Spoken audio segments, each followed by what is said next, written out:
If there are any questions about the election process, I'll be glad to take those after the, try to explain that afterwards. Let me talk to you about how my political views were shaped. I don't know how many of you know this or not, but there was a man who was elected to office, as a congressman from Nevada City, California in 1860. That man traveled from Nevada City to San Francisco, got on a steamer, headed down to the Panama Canal. He crossed, or not, the canal wasn't there then, down to Panama. He crossed over the isthmus,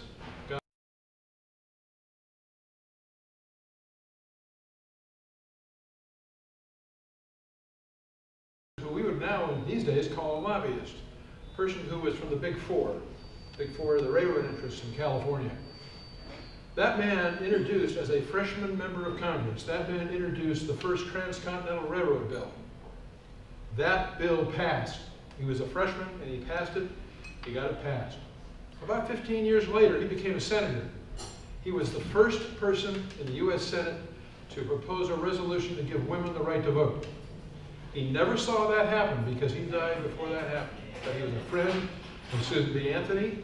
If you go to Nevada City, California, you will see that there's a full box of letters between the two of them, back and forth.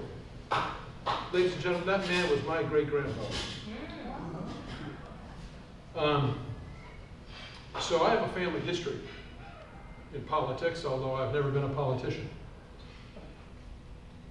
Excuse me. As a young man, I was part of the rebirth of the conservative movement in the 1960s. At the age of 20, I was there at the National Convention in San Francisco, and I helped organize the largest youth rally for Barry Goldwater at that convention. There was a man who spoke at that rally. He was known, but not real well known at the time. He spoke, and he talked about supporting Barry Goldwater. That man became the governor of California, and then he became president of the United States. That man was Ronald Reagan. I go back that far.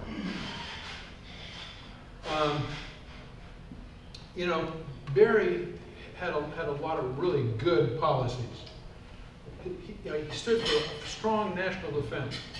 He stood for the rights of individuals and freedom of individuals. He stood for having economic freedom in the free market economy. He was never elected president, so he wasn't able to implement those policies. But who did? Ronald Reagan. Ronald Reagan implemented the policies of Barry Goldwater. And what happened? We saw the end of the Cold War. We saw a resurgence of the economy. We saw rights of the individuals being restored.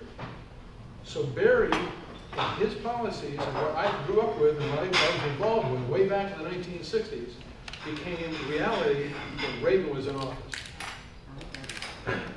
Now, our government is supposed to protect life, liberty, and property. That means a strong national defense.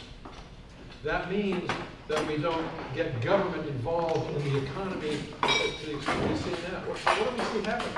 We see the president wanting to reduce the amount of the people in the military by, what, 80,000 men?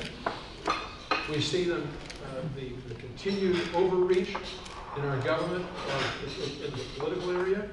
Folks, government is not the engine that drives our economy. It's the private sector that does that. And we need to get out of the way so that the private sector can do what it does best, which is create jobs. Now, we don't need to have a person in Congress who sees this as a political move. We don't need a person in Congress who's been preparing for this eventuality of a vacant seat becoming open for years. We need a person of principle, a person who will be there and stand for principle and not cave in when the pressure gets put on them. I'm tired of seeing the Republicans cave in Congress. We need people who will stand for what is right and stand on the principles that go all the way back to Barry Goldwater and to Ronald Reagan. If I'm elected to Congress, if you do that, I've been in the race for 40 days, folks. If I'm elected to Congress, I will stand on principles. and I will not cave. I will stand on what is right and make decisions based upon what's right. And I will take what I learned from people like Barry Goldwater, Jack Kemp, who I know personally. If you want to talk more about that later, I'll be glad to talk to you about that. And from Ronald Reagan. Let's talk for a minute about some of the issues in the race. I see there are three of them. The first one is to get the federal government out of our business. We need to do that. It's critical for the national economy. It's critical for the economy of Texas. We see Obamacare, perfect example. If Obamacare is allowed to stand, there will be nothing, no holds barred on any regulation of all of our personal lives.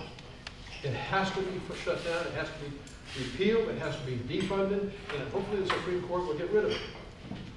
But that's completely unconstitutional. We have to stop that. Then we have the overreach of the EPA. Illinois has emission problems. So what do? They put a target on the back of Texas and tell Texas if we've got to implement $800 million worth of changes down here. Who's going to pay for that? You and we. All of us are going to pay for that if it happens. Luckily, it's been stayed at this point. Then you have the Department of Justice. The Department of Justice comes in and meddles with our election process. Do you realize that the Voting Rights Act impacts 9 southern states? Doesn't impact everybody. Just the role that justice has in our elections is limited to 9 southern states, of which Texas is one.